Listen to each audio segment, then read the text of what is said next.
welcome back, ladies and gentlemen, to Beyond the Summit presentation of the BTS Americas number 3. It's going to be round 1, match number 2, and it's going to be the second game here for Boreal Esports versus Elite Wolves, with Elite Wolves leading by 1 game. We got a very interesting game, one of these two teams, seeing a few familiar faces for the draft here. So let's get on into it. Thanks once again for tuning in. I'm Sylvan Blaze, and I'm joined by none other than SirActionSlacks. Hello everybody, thanks again for joining us, and what an exciting match that first one was. It was real back and forth, Blaze. It looks like these teams are pretty evenly matched, and can't wait to see what happens in game 2. Could the Elite Wolves, could they do it, man? I mean, it's definitely possible. We got to see some great plays and great team fight coordination coming out of Elite Wolves. They were able to really over-execute on that OD, which makes it a little bit surprising that they didn't end up picking it up for draft number 2. It's actually not even been banned out yet, because we see instead the Death Prophet coming out for, well, I can't necessarily say it's going to be guaranteed van, because they've been switching up their roles a little bit here on the side of Elite Wolves, but I definitely think that he was able to bring a lot to the table with the OD, just because he is very familiar with those scaling right-click carries, and we'll see if that's his hero of choice going into the second game. Still, though, look at that reserve time, ticking down fast. Not really expecting the Lina combo. Yeah. Gonna pick a Chen. Are these guys known for their Chen picks, man? No, it's actually quite interesting because they're doubling down on this. They have both the Enchantress and the Chen. A lot of healing, a lot of push. And it feels like it's just kind of an all-in push lineup. The Enchantress is going to take the off lane. The Chen is going to take the support role. And they're going to look to end this game pretty quickly. All right, so you're got to get some defense coming out of this. Wow, that was really hard for me to say. What an easy sentence, too. You're got to get some defense coming out of this. You got Chen creeps, you got Enchantress, you got little baby ghosts. What do you pick to stop that kind of push? My personal favorite? I like that Coddle. They're going to go with Gyro. Is that the right call there, Blazy? Sure. It's perfectly fine in terms of a carry position. It's going to be able to break things down with flat cannon and call down quite effectively. It's really good at dealing damage within the Chronosphere. So all in all, this is definitely going to be the pick they want. Lina already offers plenty of quick creep clear with the Dragon Slave, but if they want to commit to a team fight, they definitely can benefit from the Gyrocopter skill set. From there, if they have like a mid Lina, a safe lane Gyro, and a support Venge, then they could still go for something like a Keep It Light, which is effective enough in the Illuminate action, but they could still consider more setup-oriented supports. Yep, that certainly would be a good way to go. Well, they're going to go and get rid of that Mr. Earthshaker. None of that. They don't want to see a repeat of that Mirana, and we got only 10 seconds left. These guys are really running down the clock here, buddy. 5, 4, 3. Rubik's. Extremely effective here for the ability to keep the creeps safe with the null field. It stacks actually with the Chen cloak creep, so if either the Chen or the Enchantress pick up a Hellbearer lesser or a Centaur lesser, then they will be able to dramatically reduce the damage coming in from Dragon Slave and from Call Down. So I like this pick. It's going to reinforce the push. It's also going to provide great setup for the Chen and Enchantress creeps. So the Telekinesis is pretty much like the best spell, or one of the best spells, for enabling those neutral creeps to wreak havoc.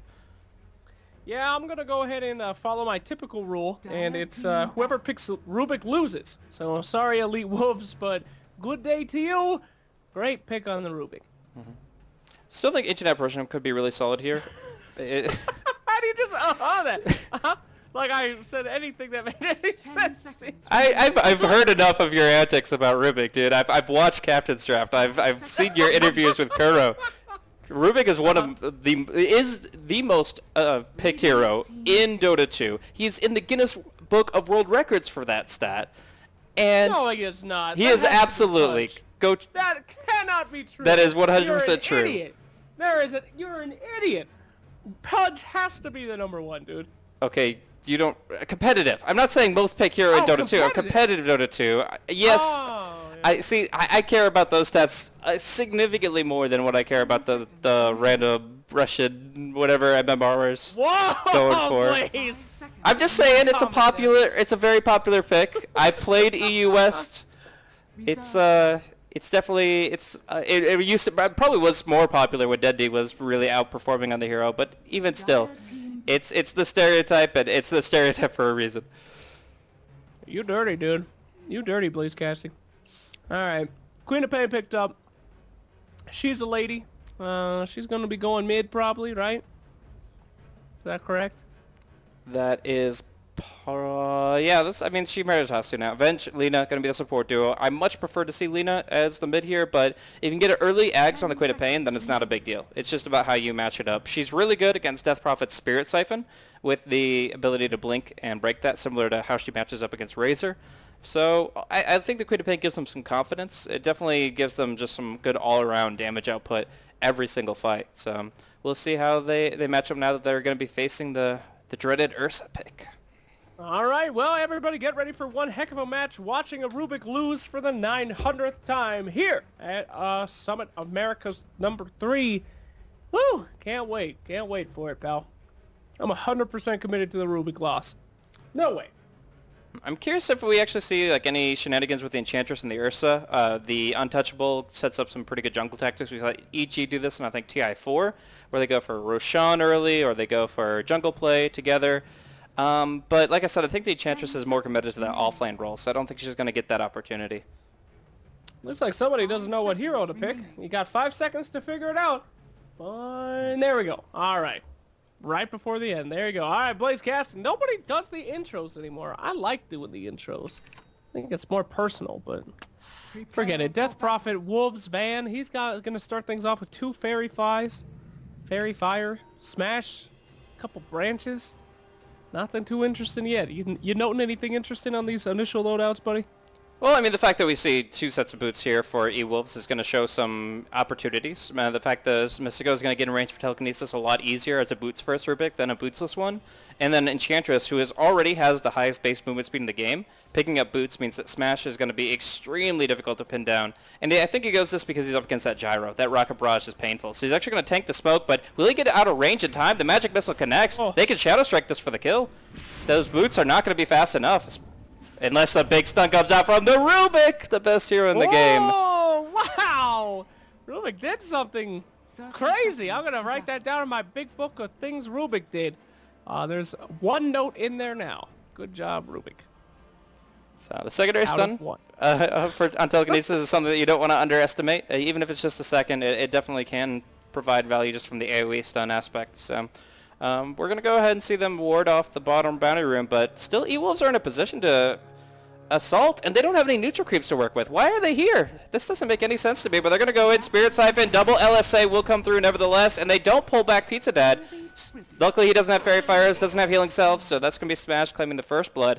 And I guess the best part about that play is just how unexpected it was. You would never see a play like that from a normal Chen Enchantress lineup.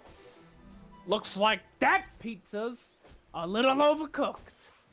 Blaze Casting. And Queen of Pain is dead as well. Yeah.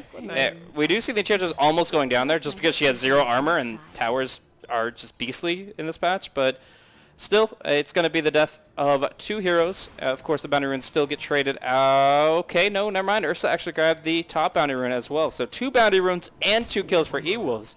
Looking pretty good for Team Rubik. Whatever, dude. If there's one thing Rubiks are good at, it's throwing, and we're not going to be seeing too much throwing here. Lena's making out. God damn it. Why do I always have to be wrong, Blaze? Why can't I just be right once? And then everybody makes a thread on Reddit and says, Slacks was right, he's the best caster, and I'm showered with gifts. God damn it! God damn it, Boreal Esports! You're killing me! Shed and Enchantress doing absolute work here, just invading the jungle, taking the creeps, and doing some major work. Centaurs, Trolls, just need some Satyrs and Hellbears, and you'll consider some ideal spawns here for these neutral creep possessors. So we already see, let's just look at current gold. 1,000 gold on Smash, 680 on the Chen. It's amazing. Whatever. Okay, we're going in solo lane Rubik down at the bot. Look at that, Blazy. He's doing great. What an incredible... Yeah. Wow. This is a bait. Okay. This is just a baiting Rubik. Like, all he wants is for the Venge to try to zone him, and then the Venge dies immediately to the jungle gankers. Could be. Wow, she's even stacking their own camps. What's that about? Is she trying to help him? Enchantress just helped him out a little bit. Good for you, Enchantress. I guess you can't stop. Even if it's not your own creep camp, you're just so used to stacking.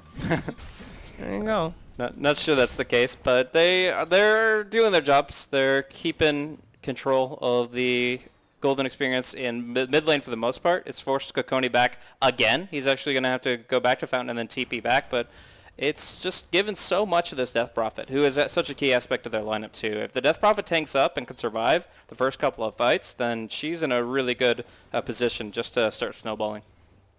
Yep. Well, Elite Wolves, Mr. Oh, it looks like we got some action up at the top lane. A couple swipes coming out from that furious Ursa. And nothing going to be coming out of that. Meanwhile, in the bottom lane, looks like Smash might be in a little bit of trouble. Rocket Barrage is plowing out. But could we see something? Rubik, he's hungry. They're going to be lifting. They're going to be slapping.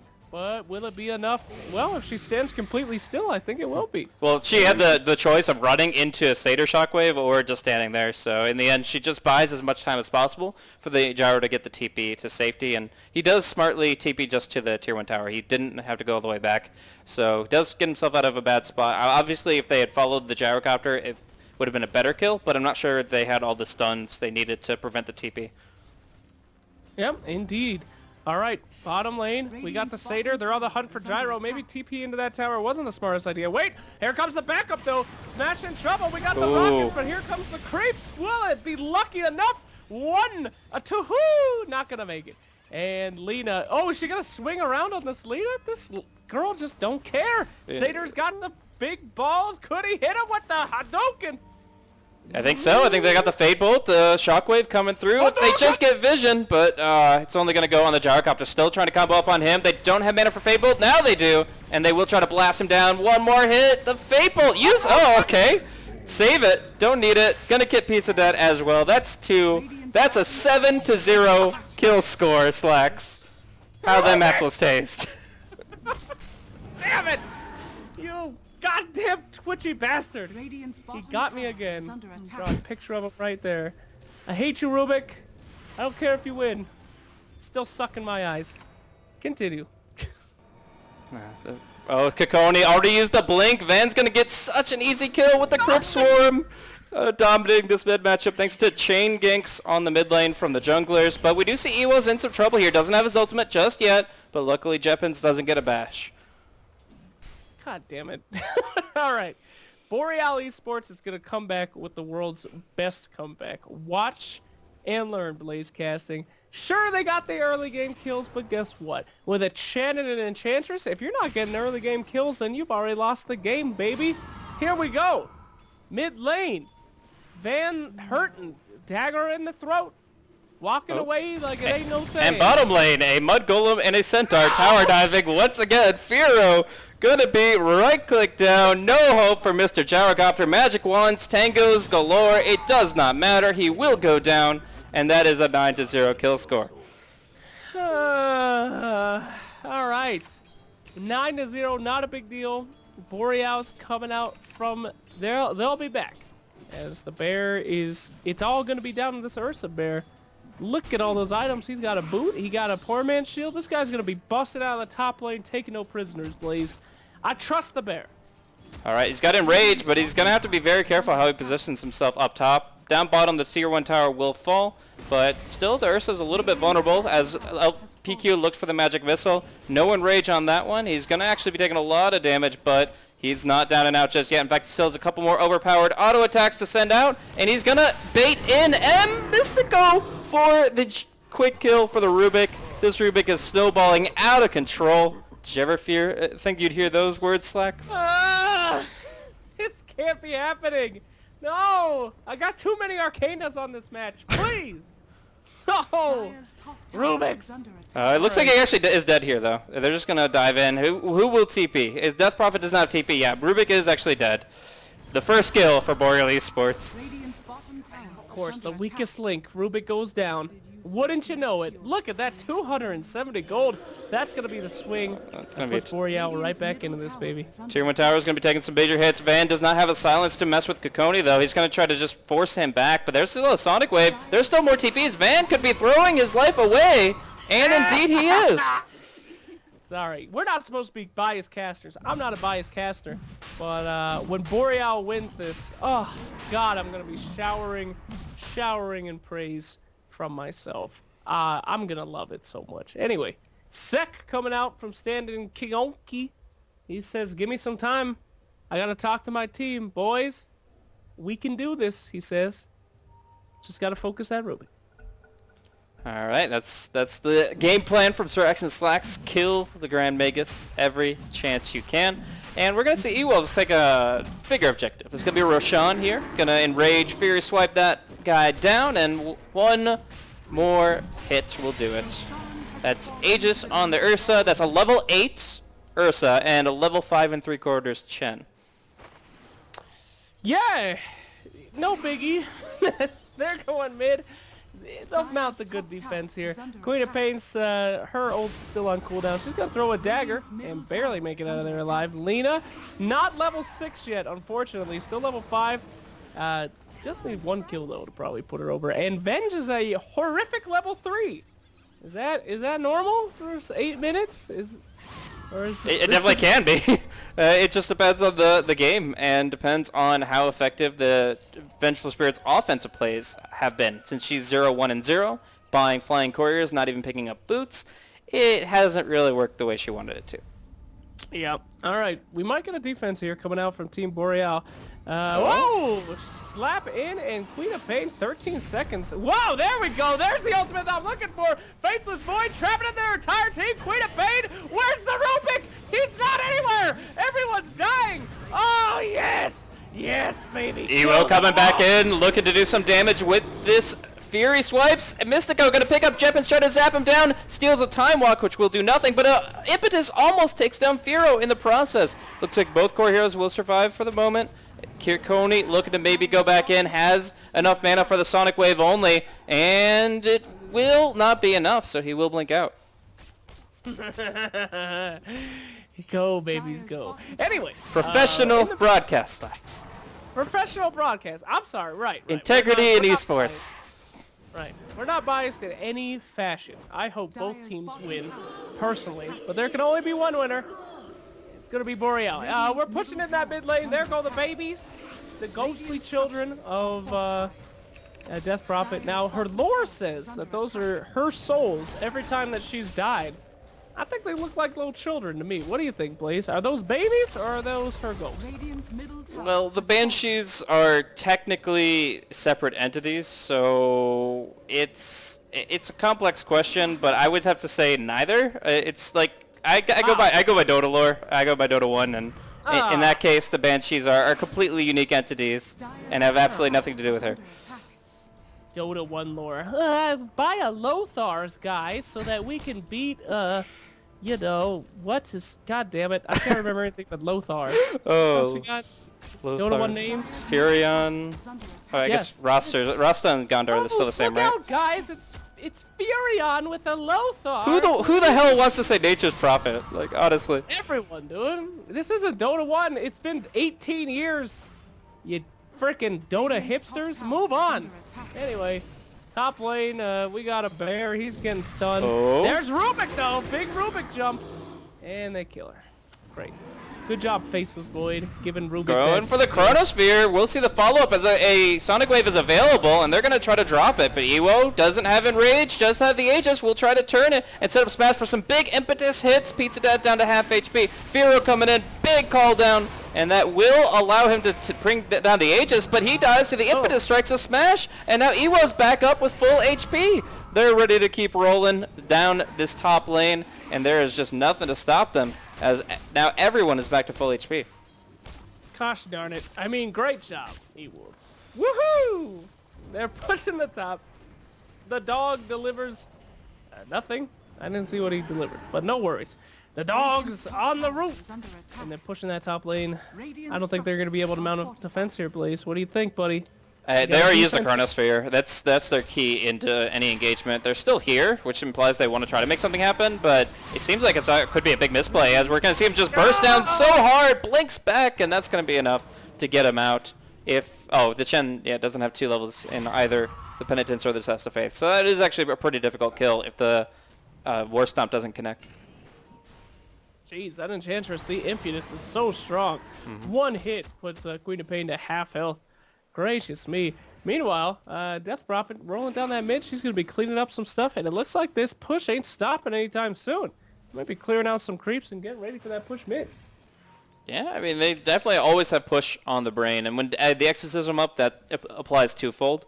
We've got the drums coming out for the Death Prophet, it looks like, or at least yeah, she has that complete. So, and more importantly, this Blink Dagger. Ursa's been baking 2,000 gold for the past few minutes, so being able to just jump up and explode in mobility and in terms of just getting in to take the big hits, I think it's a pretty big deal. Now, we will have to note, though, that Ursa doesn't have anything in Earthshock, so he's kind of relying on Rubik and the Chen creeps to set him up. Oh, God, look at those ghosts, dude. It's a haunting up at the top lane. We got missiles, but can missiles beat ghosts? I don't think so, bro. They're just going to keep feasting. There's an initiation on Gyro. Gyro was insta-killed. Oh, what little hope you had left was quickly fading away, Boreal. Come on, boys. Don't make me wrong for the millionth time.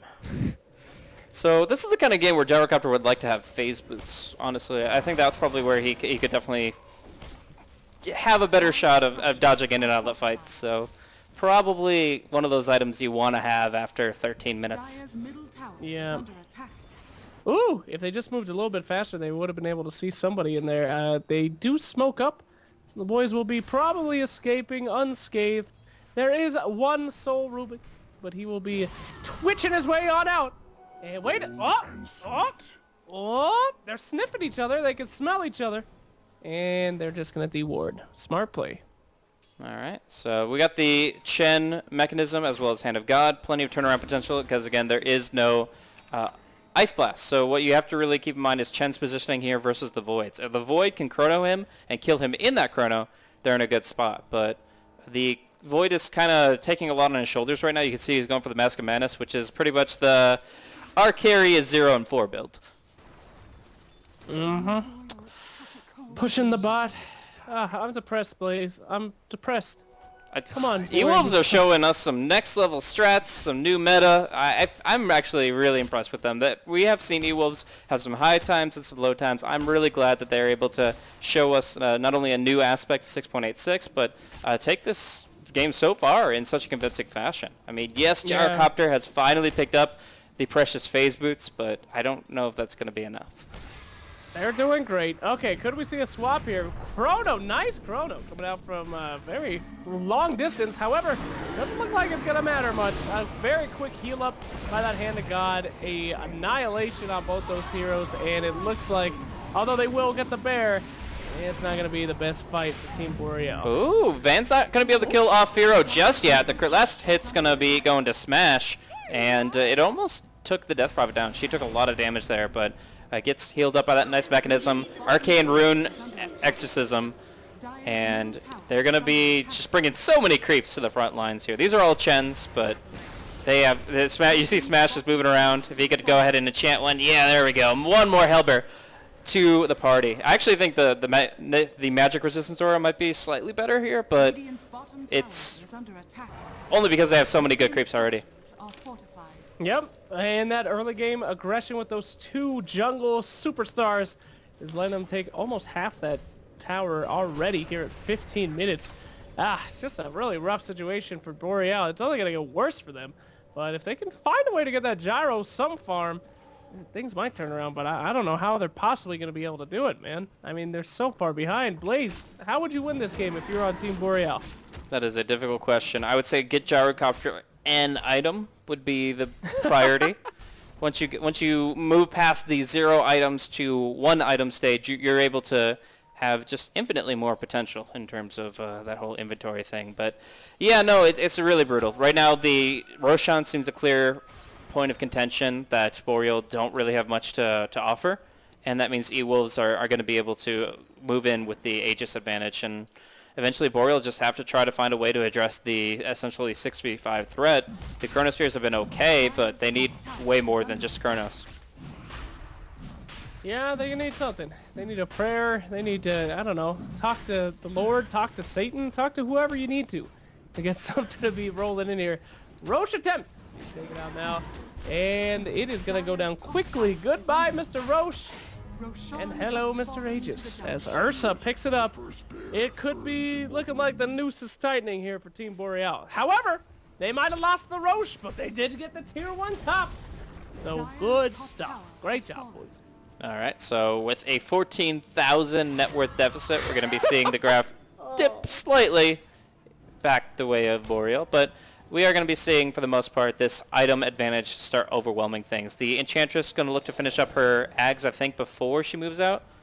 My courier hockey's messed up, but we are seeing her just 200 gold short. So if Chen could just hold off on this courier for just 30 seconds, we would see an Aghanims Enchantress. But I guess that's fine. Smashes. There we go. It's going back.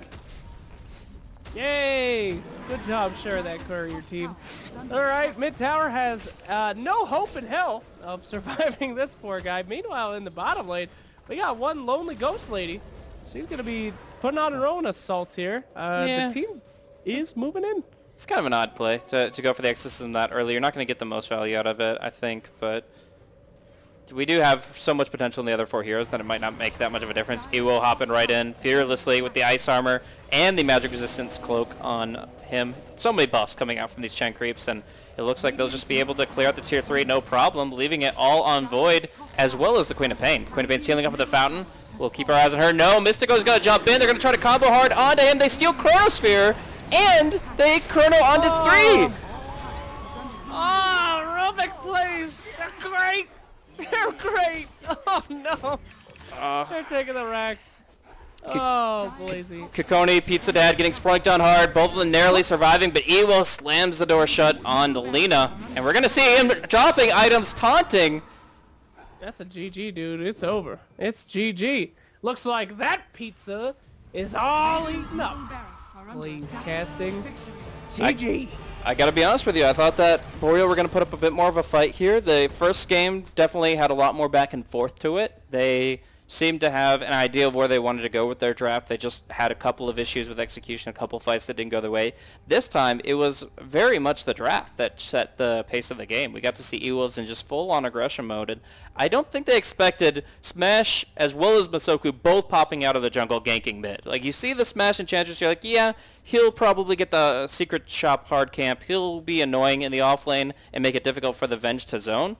And then you look at the Chen, and you'll say, okay, well, of course, he's going to be getting a couple creeps in his own jungle, trying to hit level 2, and then maybe making a gank play. But no, level 1, they were already making plays around the boundary rune when there were no neutral creeps in play at all for the junglers. And then from there, making ganks on mid, making ganks on bottom, just dominating half the map so that really Boreal just couldn't get their feet underneath them. Yeah, it was a pretty disgusting display. I mean, they really had complete control in the beginning, the mid, and the very quick end of that match. So what a cool strat, though. I have to say, I agree with you 100%, Blaze. Really great plays coming out from E-Wolves, and wish we could have seen some more from Boreal, but I'm sure that's not the last we'll hear from them. So anyway, there we go. I guess we're done for the day. Is that right, Blaze? That is correct. Tomorrow there are going to be 2 more BTS Series America's Number 3 matches going. Have 2 best of 3 starting at 6 p.m. Eastern Time, and we'll see the next two round 1 matches be played out. See if who's going to be eliminated for those games. But of course, Elite Wolves will be advancing on Forward Digital Chaos as well, and they will be facing off at a later date. So all these games are being played out throughout this next week, and we look forward to seeing a lot more NA Dota action being brought to you guys here on Beyond the Summit. Thanks once again for tuning in. Hopefully you guys enjoyed the commentary. If you did, shoot us follow, shoot us some tweets. Of course, you can flame us as well as you feel like. I'm at Blaze Casting. He's at SirActionSlacks right over here, and we'll be going and concluding for tonight. Thanks for tuning in. And it looks like that pizza is all gone. Have a good night.